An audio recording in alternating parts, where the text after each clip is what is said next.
purging. That personal internal work comes first, because above all else, letting go of our things is personal, not practical. The difficulty lies not in the actual value of these items, but in the value we assign to them. Sometimes we convince ourselves of the emotional need to hold on to something for truly silly, even stupid reasons. This book is ultimately an exercise in assigning appropriate real value to our objects and releasing ourselves from the burden of more. I'm not here to judge, but I will put up a mirror to your reality so you can see your own situation for what it is, an obstacle to a better functioning lifestyle. We've all fallen victim to one or more of the following patterns, myself included. And to prove that point, Chapter 1 is all mine. Just enjoy the tales of too much in the chapters ahead. Say to yourself, "Oh, that's so me," and keep listening.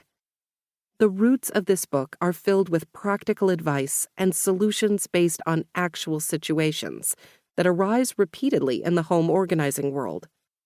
This process may not be easy, either emotionally, psychologically, or physically. But when you are through, you won't know how you could have lived any other way. Introduction.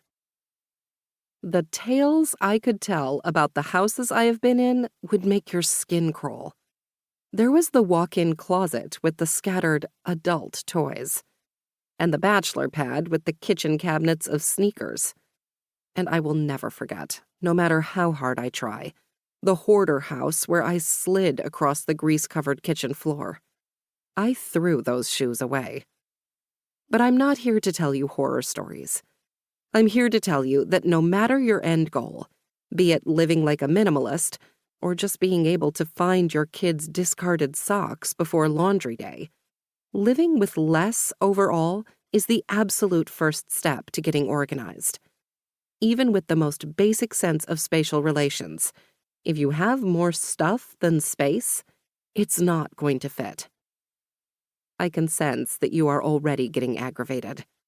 How dare I suggest you have too much, or that you need to let stuff go, or that you should stop adding to the heap? Go ahead, hit me with a comeback. I've heard it all. In fact, I'd say there is a list of common responses that all clients have given at one point or another as an almost canned reaction as to why their homes are in the state they are in. Whether their houses run from just a few things out of place to full-on biohazard, one or more have been uttered in defense of the mess. And I've got the blunt but honest replies locked and loaded and listed in the following chapters. I by no means wish to belittle anyone who has or will proclaim one of these misguided excuses. I only want to highlight this one all-important point. Your home is in disarray.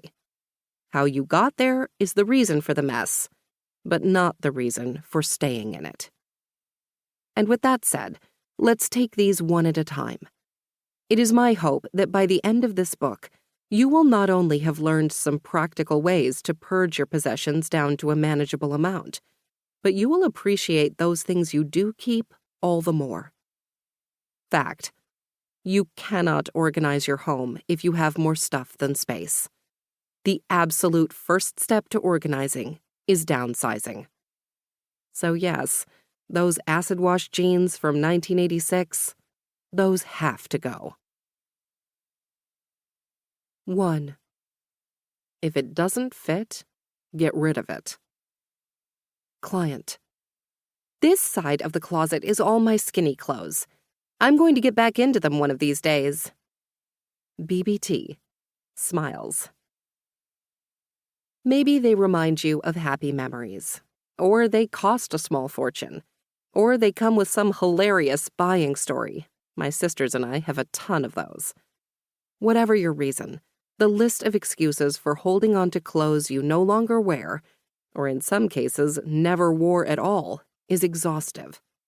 I myself held on to the sweater I wore on my first date with my ex-husband through our 20-year marriage before telling